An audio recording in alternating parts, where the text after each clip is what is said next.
really not matched up here. We have more resources and more flexibility available for people who may struggle with traditional 9-to-5 roles, whether it be in office or other roles, and yet we're still seeing this massive increase in the number of people on benefits, and we do need to shift that. And ultimately, if benefits are going up in line with inflation and that level is above the level of earnings, which Andrew Bailey recently said that firms are beginning to limit their pay increases, it's very, very difficult if you just look at pure incentives to convince people that they should be taking the often quite difficult step to get back into work after a number of years. Appreciate your time this morning. Elliot Keck, Head of Campaigns at Taxpayers Alliance. Last word to Leo McKinstry. Against all of this as a background in terms of spending, and spending is money that has to be raised or made in the first place. Against all this, we've got the cost of net zero. Do you think we're having a sensible debate about that, Leo? Well, it's another huge debate, and I've always felt that the aim of having a far greener, lower economy with lower carbon emissions will be achieved by technology rather than punishing people. And I think I think that'll become more apparent as the years go by and as we approach, especially this 2030 target of getting rid of all petrol and diesel cars. I think that'll be a huge cause of debate, and I think the government might have to retreat on that. And the same with these low emission zones that are proving much more unpopular than the politicians said. There's a sense of reality is intruding on the theory now, and I think there may be a retreat on several fronts.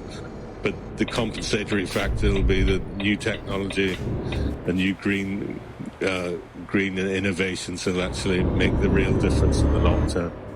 Great to speak with you. Leo McKinstry is a columnist at The Express, Telegraph, Spectator, and a historian as well.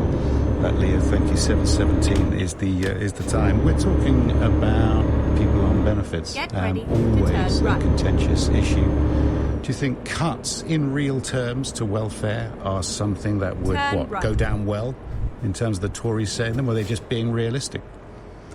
Is it going to be palatable? How about if tax cuts result? What's wrong with tax cuts? Doesn't that drive forward investment, hard work? People get to keep more of their money. That's a good thing, isn't it? 0345 60 973. Turn left. Lottie Morley has the news Sunday morning.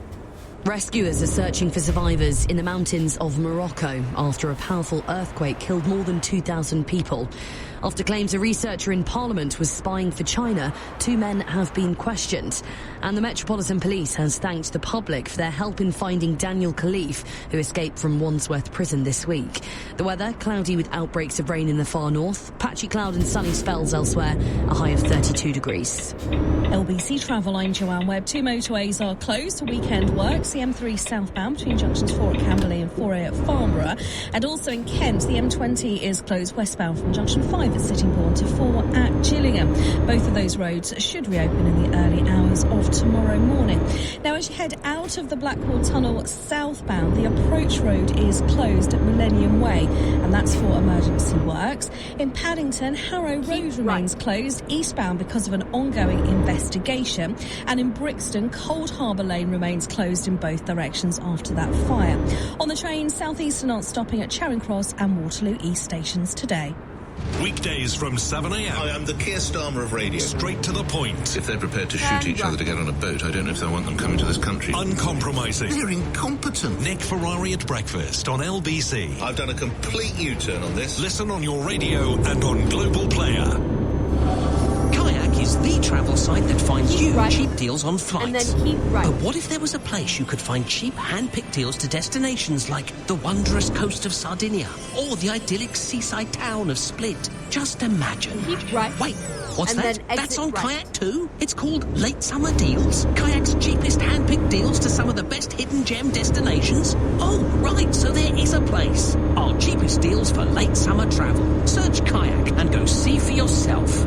Thanks, everyone. That was a great session. Right, I've got to get back to it. It's a busy day. Bye. Bye. Oh, could I have a vanilla Coke, please? Tom, you haven't muted yourself. Oh, yeah, with chocolate sprinkles and raspberry sauce, too. Tom! That was a bad idea. A dedicated business connection made just for you? That's a great idea. With BTnet, you get a connection dedicated to your business only. Search BTnet to find out more. BT means business.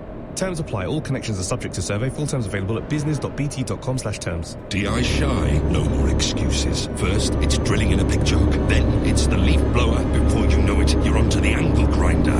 Romford wasn't built in a day, and neither is your confidence. With small steps, we can turn DI shy into DIY. Parkside, you've got this. Now exclusively at Little. Get more than just a TV with a Samsung Lifestyle TV from Marks Electrical. These stunningly slim TVs look like a picture frame and can showcase art and photos when turned off. And at markselectrical.co.uk, there's up to £500 cashback on selected Samsung Lifestyle TVs and up to £1,000 when bought with selected S-Series soundbars. Plus fast free delivery. T's and C's apply. Shop now at markselectrical.co.uk. Why wouldn't you? Deep breath and relax. Forget work-life balance. What about your news-life balance? When the news becomes the noise, try The Week magazine for a calmer insight on what matters. Concisely edited from over 200 trusted global news sources, it's all you need to know about everything that matters, with your first 6 issues free. Then auto-renews for $38.99 a quarter, cancel any time. Possibly the most balanced view available, without standing on one leg. Search The Week, free. Andrew Castle on LBC. Call 0345 6060 973. Get the latest on the weather in a couple of minutes' time. I want to talk to Charles in Wanstead. We're talking about benefits, the possibility the benefits could be cut in real terms next year to perhaps to free up tax for or cash for tax cuts. Bit of a bribe. Charles is in Wanstead. Hello, Charles. Morning. Good morning, and very nice to speak to you as well. And you. What's going on? However, the governments, since 1987, when Thatcher was there, she was going to close down Remploy. Now, for people that don't know what Remploy is, it was a disabled company which had 96 factories, over 10,000 employers, and employed disabilities straight across the board. And it doesn't matter what disability you had, they would find you a job to do. Right? Now, not only that, but in 1987, when the Labour Party took over, rather than give the grant back to Remploy, which was already set up to do the job, they gave it to Shaw Trust. Now, Shaw Trust does employ disabled people, but it's category 1, which is blind, visually impaired, and the deaf. Yeah. It does not cater for people in wheelchairs, or people with epilepsy, or people with learning difficulties. Go straight on. Right. Now, what they did was they then started closing Remploy down, which was kicking a lifeline to some of these people. It was their purpose to wake up in the morning and get up and go out. But now, what's happening to those people? Okay, now they're going to cut benefits. I tell you what, I think it's disgusting. The government should think about employing and trying to get Remploy back on the road instead of what they're doing now. Charles, it's interesting, and it'll be news to a lot of people, what you have just said, the importance of Remploy.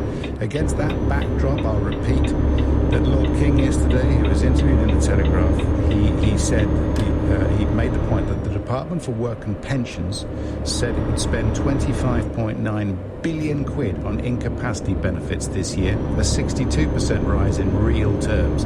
People want, or a lot of people, want to get out to work, they want to look after themselves, they want to employ their time in the best possible way and contribute, don't they? That for most people, that's a basic need. Of course it is, and it also aids in mental health as well. Yeah, of course it does. To have a purpose, despite all conditions that are being dealt with, to have a real purpose and making a contribution. I get that. I wonder why it was closed down then. Why was this sort of shut down over the years?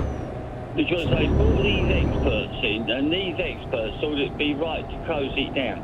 But it's wrong, because they're wrong and we're right. And I tell you what, don't get to me about experts, because, well, it's broadcast for what I think about experts. I'll tell you that now. You've had enough of experts? Yes, I have. And I'll tell you what, though, I mean, you use those people. I mean, like Shore Trust, they do things in supermarkets like Tesco's, and there are other supermarkets available. However, can you imagine someone in the wheelchair stacking shelves? Charles, great. Exactly. That's the sort of thing I'm talking about. And what about someone with epilepsy who has to try on one of those little things to get to the top shelf as an epileptic fit? It's not their fault they're epileptic. No. Listen, just as benefits should be tailored to need, so should the possibility of jobs tailored to needs. It has to be that way. Great to speak with you, Charles. Thank you very much indeed. Speaking about experts, here's one. Jim Dale, founder and senior meteorologist at British Weather Services. Morning, Jim. Hello, good morning, Andrew. I feel a bit down on that one. Experts. Yeah, well, that's right. Well, they get too many things wrong, Jim. But I tell you what, meteorology's changed over the years, hasn't it? I mean, you must have the changes in science. You are accurate now. Not just accurate. I say that with a little bit of humility, because sometimes we do get it wrong. But no, busy, and I'm going to say I've never had a busier time in my entire meteorological career of 40 years. Was there a lot of weather about? A lot of weather about? Is there? A lot of weather, a lot of climate change, a lot of. It's right in the news, isn't it? It's virtually every single day there's something going on. If it's not here, then it's somewhere else. And at the moment, there's a bit here. So when is this going to break? Because that was stifling yesterday, over 30 degrees again. Not that uncommon to be warm in September. Not to be warm, but to be seeing 6 days of somewhere in the UK, and there's more than one place above 30 degrees C, and today will be the 7th day. That is unprecedented. 32.3 at Kew Gardens, not an airport, as some climate deniers suggest that's how it all happens. No, it was at Kew Gardens, a nice leafy place in West London, but it's, as we know, it's a big, I say, forested area, trees and grass and greenhouses and all of this. So 32.3 there, just over 32. I think it was 32 at Heathrow, which is a record for September. Well, it makes up for a rotten August, to be honest. I mean, we had lower temperatures in August than we might have expected, didn't we, generally speaking? Yeah, but we forget June, which was a record, all-time record for the UK generally. We forget that very easily. Yeah, July and August went off the boil to a certain degree. We had the jet stream in. Other places in the world got their act together as far as the heat is concerned. We've seen all of that. So look, as I said, if it doesn't happen here, it happens somewhere else, and it did. So it swings and roundabouts, and we're coming to the end of it now. You ask how long it's going to last? Probably 24 to 36 hours. It'll be all over. Oh well, okay. So is it thunderstorms now, and warnings for those? I think we've got to look out for that today. The heat is there, the humidity's there. There's already some thunderstorms down in the Channel Islands, southwest England moving into. That's going to start moving its way up the country, sporadic, not necessarily everywhere, but if you get one, and particularly, I'm looking at the north more than I am the south necessarily, but through the Midlands this morning into the north this afternoon, and sporadic outbreaks elsewhere. So you're not necessarily. So in case of looking over your shoulder today, if you're out and about, open spaces, that type of thing, don't find yourself on the top of a ridge or a hill in a thunderstorm. It's the usual warnings, but some of these downpours could well be of a torrential, severe nature, hail, lightning, gusty winds, all of that sort of thing on the transition from the heat, from the oven to the let's just say something a bit more cooler. I saw a little F1 tornado in where was that? Was it Croatia last week off the coast of Split? And it came down to the ground as well. I saw it. I think I saw a picture of that actually, a photograph. Did you? I've got it. I taped it. I watched the tail coming down, and I don't know whether it hit ground or whether it was the sea. So it was a water spout. It didn't last long. It was a little F1, but you wouldn't have wanted to be in a boat. Put it that way. No, I've seen one in the past, a long time ago, across a field in place called Hazelmere near High Wycombe, and I tell you what, they are quite scary, aren't they, when they happen? They're really little. I mean, this is a little beast, but if you can see one, you're too close. Yeah, that's about the way of it. Yeah, but they emanate from thunderstorms. That's where they come from. So maybe somebody's going to see one today. You never know. Well, it's always exciting. And you know what Lee Trevino said about being in a thunderstorm, Jim? He said, if you're in a thunderstorm, hold up a one iron, because not even God can hit a one iron. Fair enough. I'll just tell you something about golf. You know, the golf stick. It's not actually the fact you're old. Yeah, the golf club. Golf club even. Yeah, that one. I'm not a golfer.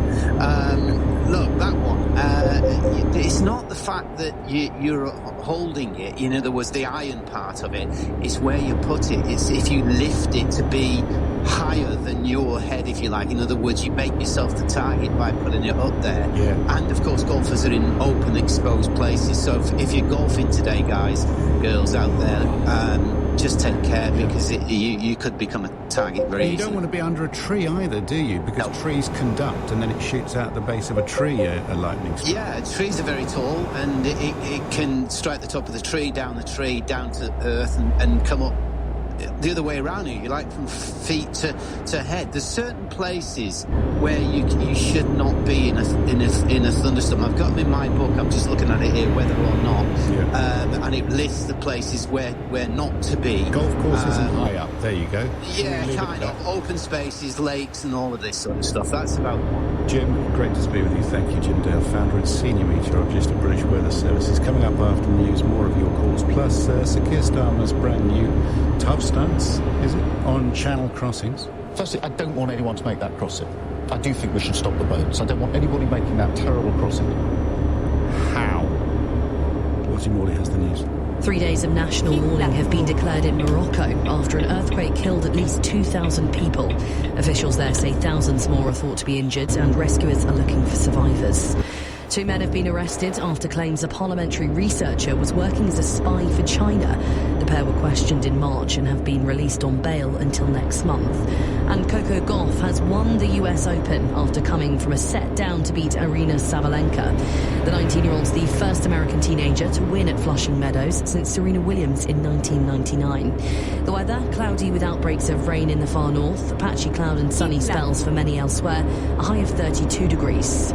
LBC, Nick Ferrari at breakfast. It was the week that Call the Commissioner returned to LBC, and you had the chance to put your questions to the Metropolitan Police Commissioner, Sir Mark Rose. Yasmin's in Camden. Yasmin, you're through to the Commissioner. Nick in Putney, you're through to Sir Mark. Go ahead with your question. Jane's in Hayes. Your question to the Commissioner. You exclusively heard his verdict on the terror suspect who escaped from a Category B prison. It does seem odd that someone who's charged with terrorist offences is not in high security. And with the number of rapists and other serious offenders in his ranks, I asked him, why do the bad uns go to the Met? There's some big issues for policing across the country in this, because we don't have a clear route to sack officers who fail re-vetting. Systems fall into disrepute. And you can cop the show tomorrow morning from 7. Nick Ferrari at breakfast. Back tomorrow morning from 7. Listen on your radio and on Global Player. LBC. Hi there. I'm off this week. Apparently we're more productive at work after a good holiday.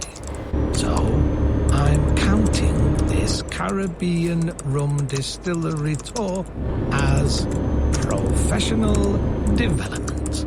Yours, Colin. Take your holiday as seriously as British Airways Holidays take your holiday. ATOL protected. At Barclays, we know money can be tricky to navigate. We're here to help you find your way around it. Barclays Life Skills gives you the skills and knowledge to help you become more confident with money. Get ready. So whether it's learning to keep track of your spending or interview tips to help you secure that new job, we've got you covered.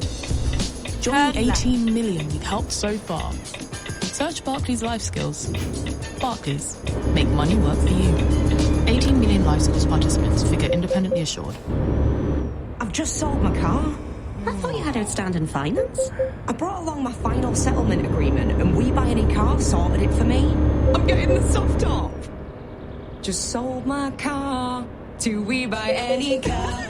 Just sold my car to We Buy Any Car. To find out how much your car's worth in 30 seconds, enter your reg number now at WeBuyAnyCar.com. We are finished. Admin fee may apply. For more information, visit webuyanycar.com/info. I never thought of myself as the giving type, but I guess I am. I give my elderly neighbour's dog a walk every night, despite its barking being my alarm clock every morning. And I give blood when I can, because it helps combat cancer. It takes an hour and saves lives, like my mum's, who was here long enough to see her grandson take his first steps. Kaya! Coming! And she's still here. If you're the giving type, join the thousands of us giving blood every day. Book now at blood.co.uk. Ah, September. The time when the British Airways end of summer sale has just landed and you're returning to the chaos of weekday mornings. First gear for miles down the motorway. Piles of paperwork, quick or nothing dinners, commutes with no personal space. You deserve another break. Find thousands of flights and holidays in the British Airways end of summer sale. Subject to availability. Sale ends 3rd of October. Terms and conditions apply. Visit ba.com/sale. Leading Britain's conversation with Andrew Castle. Alexa, send a comment to LBC. 7:36. We're talking about net zero, what it is, and how we're going to achieve net zero by 2050. This is now a legally binding commitment that we have in this country, and you hear it every single day. And you know, it's enough to drive me away from this job, to be honest. To be quite honest, how honest do you feel that the government, press, everybody? I mean, how honest do you think people are being with you about the cost? I mean, net zero appears to me to mean huge. I mean, it's such gargantuan sums of money that why aren't we just saying that? Is it that the climate change lobby, perhaps eco-activists, they don't want to talk about that, or they don't care that the economy won't grow, cannot grow, especially at a time of a cost of living crisis like this? It cannot go. People cannot improve their standard of living if we don't increase productivity and start producing. Well, where is all this money coming from to do this?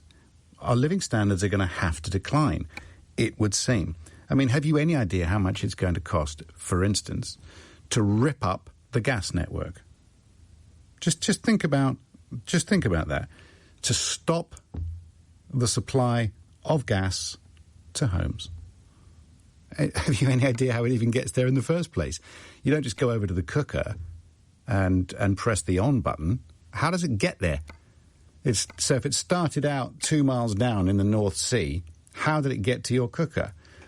Well, to say it's complicated is an understatement. And the infrastructure has gone in over the years, and you can't just stop using it because it will decay. If it decays, what happens?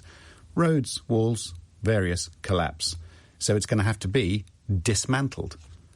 I mean, just, to use a very modern expression, OMG, I mean, you can't conceive of such a thing. So are we having a real debate around the cost of net zero or not? I try to stay informed, as I'm sure you do as well.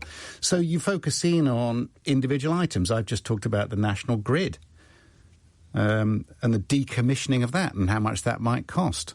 Have you heard a debate around that?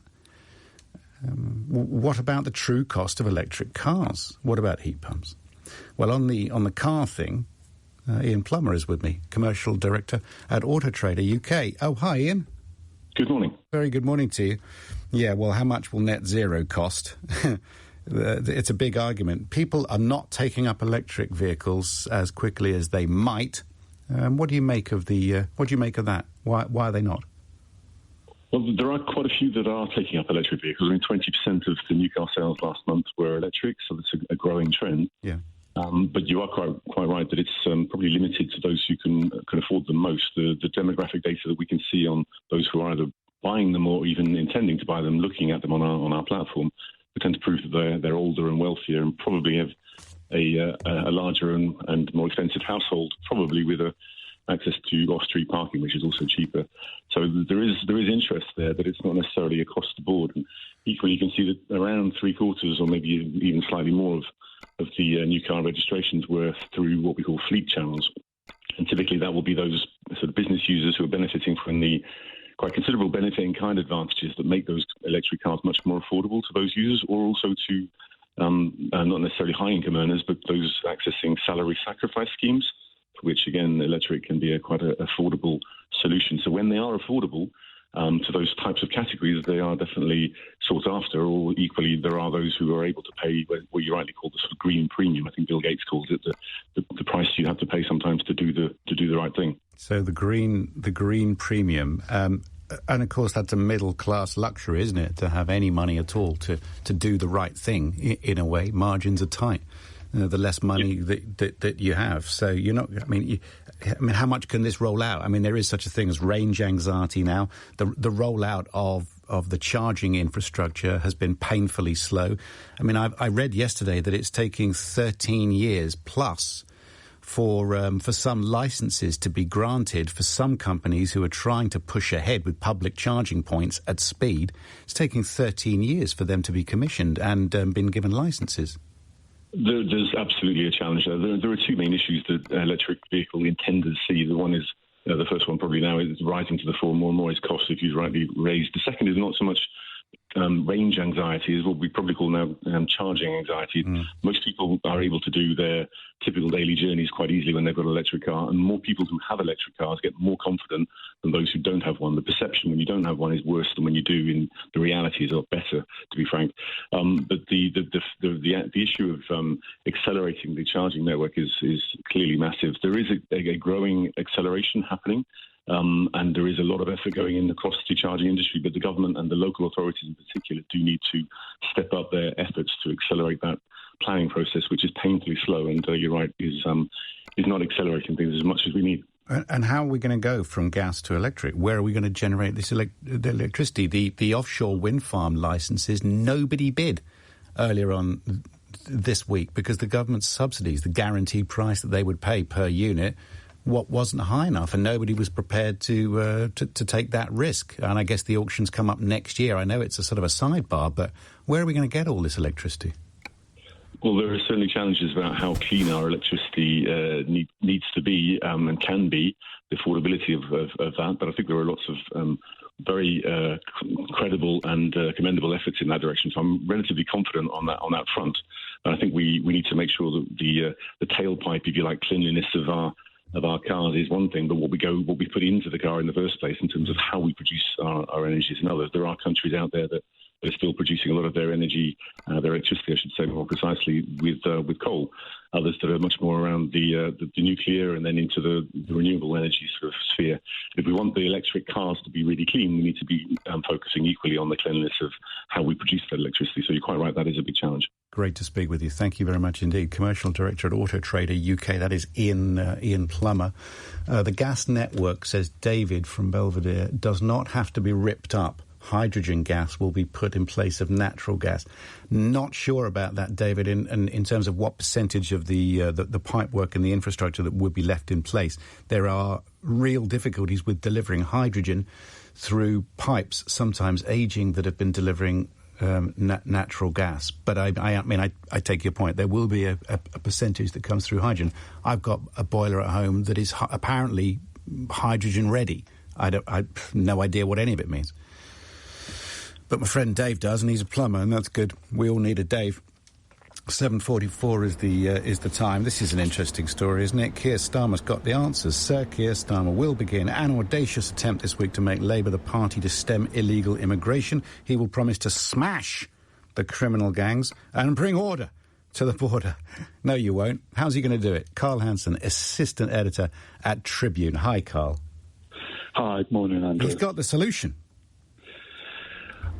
Well, he would want you to believe that, but I think I've got a similar view to you here, that it is all optics and very little substance. It seems like an announcement designed to grab headlines, but not to solve a problem. Well, it says here he wants to set up a specialist cross-border cell in the National Crime Agency. Haven't we got one of those already? Send elite officers to work with border officials of upstream countries to disrupt the entire people smuggling supply chain. Fund more caseworkers to clear the backlog of asylum claims. Good luck, right? If it was that simple, the government would have done it already. The small boat crossings have been a huge political problem for them, and one that they've sort of repeatedly pledged to crack down on. But Keir Starmer and a Labour government will have they'll fail for the same reasons that the current government are failing, that they're ignoring the root causes of the channel crossings and only sort of focusing on this attitude of cracking down on it instead of tackling the root causes. We know that these crossings are happening because people are trying to escape poverty, war, insecurity, and that there are no legal and safe routes available to make asylum claims. So people have no option but to rely on these ruthless people the other option is and risk their lives. Yeah, no, that's true. But the other option is to stay where you are if you're not coming from a country where you can legitimately claim asylum from. And you've just mentioned, be it poverty, insecurity, that's a different matter than war, isn't it? Each case has to be taken on its merits. Of course, we've got this vast amount of backlog, but every country in the world that is well off is facing a population movement problem. I mean, it really is very, very difficult. That's true, and I think that countries like the UK that are well off need to do their fair share. I think if you have a system where you say, okay, the first country you arrive in, you have to stay there, that's a system that would mean nobody ever got to the shores of the UK. That means everybody lives in Lampedusa. It's horrible. I mean, it's just not even practical. That's the situation now. It's just not practical, is it? Well, I think if you don't have countries like the UK taking on their fair share, then the whole system collapses because other countries will be overburdened, and then you'd have a real sort of humanitarian disaster on your hand. But of course, the current system does not work, and the problem with Keir Starmer's announcement is that it's not a credible plan. He's making false promises, and I think when you do that, you're going to feed anger and resentment. And when Labour get in government, it looks like they're going to get in government, it's going to blow up in the faces.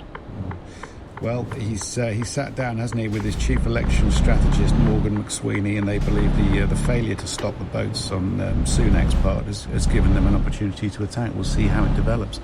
Carl Hansen, thank you, assistant editor at Tribune 748. Lottie Morley has the news. The death toll from an earthquake in Morocco has risen to more than 2,000, with many more people injured. 2 men have been released on bail after claims a Chinese spy had been working in Parliament. And the Metropolitan Police has thanked the public for helping to find a terror suspect who escaped from prison in London. The weather, cloudy with outbreaks of rain in the far north, patchy cloud and sunny spells for many elsewhere, a high of 32 degrees. LBC Travel, I'm Joanne Webb. The M2 is closed westbound from junction 5 at Sittingbourne to 4 at Gillingham because of the weekend works. And then the M3 is closed southbound from junction 4 at Camberley to 4A at Farnborough. And that's also for the weekend roadworks. Both of those roadworks should reopen, though, in the early hours of tomorrow morning. In Paddington, the Harrow Road is closed eastbound because of an ongoing investigation. And the closures in Brixton do continue because of the fire. Lots of roads are closed, including Cold Harbour Lane, Loughborough Park and Shakespeare Road. On the train, South Eastern services aren't stopping today at Charing Cross and Waterloo East because of engineering works. Weekdays from 7 a.m. If it was the blokes, you would have everybody there. Uncompromising. You're the Deputy Mayor of London for Transport on the day ULEZ extended and you don't know the cost. Nick Ferrari at breakfast on LBC. I don't think with Jesus at Dover, he'd have turned the boats back. Listen on your radio and on Global Player. What? You'd like us to build for the whole development? Mark's roofing company has won their biggest ever contract, so he needs more staff before he's in over his head. That's wonderful news. Can't wait to start. Indeed can help him find great people fast. I need Indeed. Indeed you do. And essential questions to your job post that help screen applicants for must-have requirements. To start hiring, visit Indeed.com/try today. This is LBC.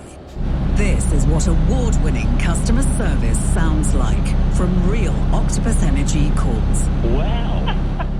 I just love it. All of your team who work tremendously hard for everybody in very, very hard times. It makes such a difference. Octopus Energy. Outstanding service at fair prices. Maybe you could take up a new sport like paddle tennis or open water swimming. Perhaps you could escape on your break to peaceful green spaces and waterside walks. Or possibly discover an abundance of art and culture right on your doorstep. At Canary Wharf, you can work, live and play the way you want. From diverse dining to exciting events and so much more, explore everything our unique urban neighbourhood has to offer. Visit canarywharf.com to discover more. Deep breath and relax. Forget work-life balance. What about your news-life balance? When the news becomes the noise, try The Week magazine for a calmer insight on what matters. Concisely edited from over 200 trusted global news sources, it's all you need to know about everything that matters, with your first 6 issues free. Then auto-renews for $38.99 a quarter, cancel any time. Possibly the most balanced view available, without standing on one leg. Search The Week, free. At Kia, we're excited to announce the Kia Electrified event, giving you your first 2 services free on our electrified range, including our award-winning electric vehicles, the Kia EV6 and Kia Niro EV. Both models come with 4.9% APR representative and £500 PCP deposit contribution when you order by the 1st of October 2023. Take the lead. Drive electric. Search Kia Electrified event. Kia. Movement that inspires. T's and C's apply. Kia Finance. Just going out to play with Fletcher. Have you had a shower? Yeah. How was it? Amazing. Really hot and powerful. It was like the best shower ever. I'm so clean now. Archie, did you actually go in the shower? No. Love a hot shower? Come to Swell Heating. We've been keeping the southeast warm for over 50 years, and our expert engineers can install an A-rated Worcester Bosch boiler at a great price. Visit swellheating.com. Rely on us to keep you warm. Kayak is the travel site that finds you cheap deals on flights. But what if there was a place you could find cheap hand-picked deals to destinations like the wondrous coast of Sardinia or the idyllic seaside town of Split? Just imagine. Wait, what's that? That's on Kayak too? It's called Late Summer Deals? Kayak's cheapest hand-picked deals to some of the best hidden gem destinations? Oh, right, so there is a place. Our cheapest deals for late summer travel. Search Kayak and go see for yourself. Customer service matters. Octopus Energy is the only Which recommended energy supplier. Octopus Energy, recommended by Which 6 years running. Andrew Castle on LBC. Doing net zero at 8 o'clock, the true cost of net zero. Net zero, this is just one headline this morning, Sunday Telegraph. Net zero gas grid shutdown set to cost each home £2,300. So that's the bill that each and every household could face to shut down Britain's gas grid as part of the net zero drive. And this is a leaked official report, says Matt Oliver, their special correspondent. Decommissioning the grid, just talking about it a minute ago, could cost £65 billion, according to the National Infrastructure Commission. It's the first time a public body has examined the future of the 176,000-mile network of buried pipes which serves 8 in 10 homes, but risks becoming obsolete because unused pipes must be removed or they can decay. Just read out a text, didn't I, from a fellow from Belvedere, was it David, who thinks that hydrogen can be delivered through these same pipes. I mean, I have no idea whether they can or they can't. Households could be left to pay through higher energy bills or taxes. There is no provision for decommissioning in current government budgets, and energy companies are not obliged to cover the costs. Well, there's only one group of people who are going to end up paying for all this, and that is you and me. And that's the end of it. So anyway, it's something that we'll be talking about at 8. I might even speak about it with my next guest as well, Jonathan Reynolds MP, Shadow Secretary of State for Business and Trade. Always a pleasure. How are you, Jonathan? Good morning, Andrew. Always a pleasure to be with you on a Sunday morning. Yeah, even though I throw weird net zero questions at you? That, especially because of that, I always enjoy it.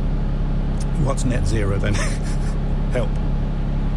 Well, net zero is the transition to an economy that isn't putting carbon into the environment with all the associated effects in relation to climate change that causes, and requires a significant, very significant transition in our economy and our society, and that applies all around the world. But there are huge benefits from that. I think the report I've just listened to you read that out. I mean, there are so many variables, Andrew, as to what that would mean and over what timescale. It's almost impossible to take a figure like that. But I would say there is no doubt, first of all, that the costs of not dealing with global climate change would be greater than dealing with them. And in terms of our own energy system in the UK, a renewables-led system is still very clearly, on any analysis, cheaper than one that will be reliant still on fossil fuels. And of course, we've seen that. We've seen that through the recent events, how hard it has been for people, what happened to the price of natural gas after Russia invaded Ukraine. And of course, that has an effect for our electricity prices as well, because of how we generate electricity. And we can't be exposed to that kind of volatility in the future. We've got to try and insulate ourselves from I mean, you are Shadow Secretary of State for Business and Trade, and I know that you're on to talk about a certain thing. We'll get to that in a second. You know, you're talking about energy security, you're talking about net zero and its importance, we're talking about costs of it, who's going to bear those costs. That's all great, Jonathan, but did you see last week, and I know you must have done, that the licenses for the offshore wind power, the production of that, nobody bid for any of the licenses. So people are not interested. And why? Because the government's subsidies weren't high enough per unit of electricity generated to make that investment worthwhile.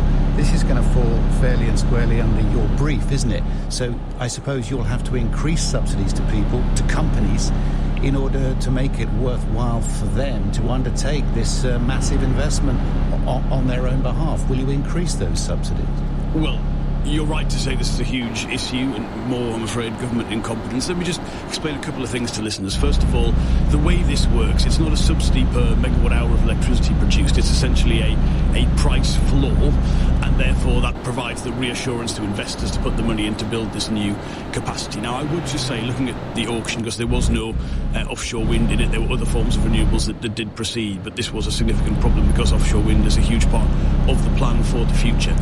The level of subsidy offered, the minimum price effectively being offered, was still very much below the current market rate for generating electricity in the UK. So in other words, you could have increased that slightly and still it would have been significantly below the current market rate. And that's a really important thing to understand. Ideally, of course, you end up paying no subsidy because you've set that market properly in such a way that the price in the market for generating electricity doesn't require any subsidy, and that's how you've done it. But it is, there's no question, a huge problem given the government's own plans that they failed to get any more offshore wind in this particular. So you would, as a Labour government, you would lift that price floor if the conditions remained the same. Obviously, inflation is coming down. If you're a successful government policy in this area, you are developing it in such a way that you're getting that sweet spot exactly right. So you are getting the investment coming in, but you're not putting the exposure of the taxpayer beyond where you want it to be. But again, there's no doubt that the failure to get more wind in this auction will mean higher energy bills for British consumers over the long term, because any wind you're not getting, you're going to almost certainly be having natural gas replacing that, and the price of that and the volatility of that price makes it so difficult for people. On to what we were talking about. I mean, are we a services economy or are we a manufacturing economy still? How does Labour see us in the UK, outside of the European Union? What do we do well?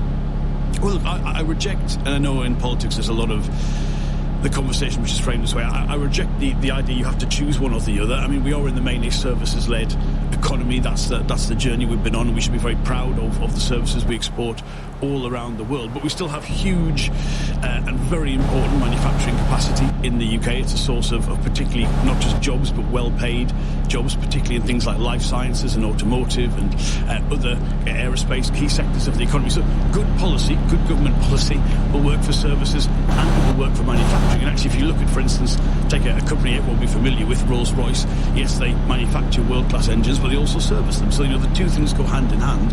What we haven't got, Andrew, at the minute, is any kind of recognisable industrial policy that works for either sector. And of course, that is something I want to rectify if we get the chance to form the next government. OK, just away from that for a second, your leader, Sir Keir Starmer, plans to use his speech at the Labour Party conference in Liverpool next month to set out his vision of hope for the country, which is great. One part of that is that he's going to stop the boats. He said, I'm going to bring order to the border. Exit. How confident are you that you've got the solution for the border?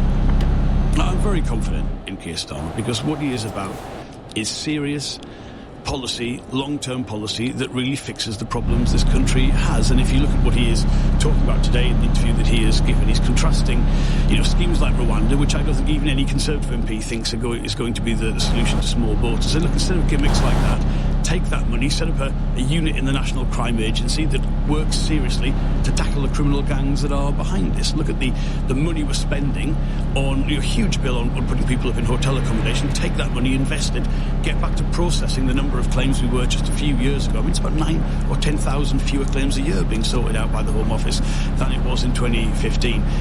Those are the ways you really tackle this. And I think, to be frank, there are very few Conservative MPs, if you ask them privately, really think they have the plans to fix this problem. They don't think these gimmicks like Rwanda will work. What they think is they can get people angry or maybe look like they're focused about this, but it's not going to be the solution. That is not Keir Starmer's way, and I, for one, very much welcome the more serious approach he brings.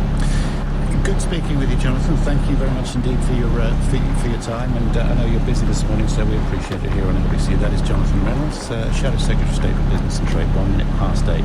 All right, come on then, let's have this net zero debate. I mean, you know where I am on this. I'm about right in the middle of what the hell is it, and knowing a little bit. Okay, the sheer scale of the cost of the commitments and the legal obligations I find absolutely terrifying for future generations. But I'm told it's vital, it's essential, it's priority one. Net zero. I want your view on that in the next hour. Is that all right? This is LBC. On your radio, on Global Player, and Play LBC. Leading Britain's conversation, this is LBC. From Global's newsroom at 8 o'clock, the Prime Minister Rishi Sunak says the UK will support Morocco after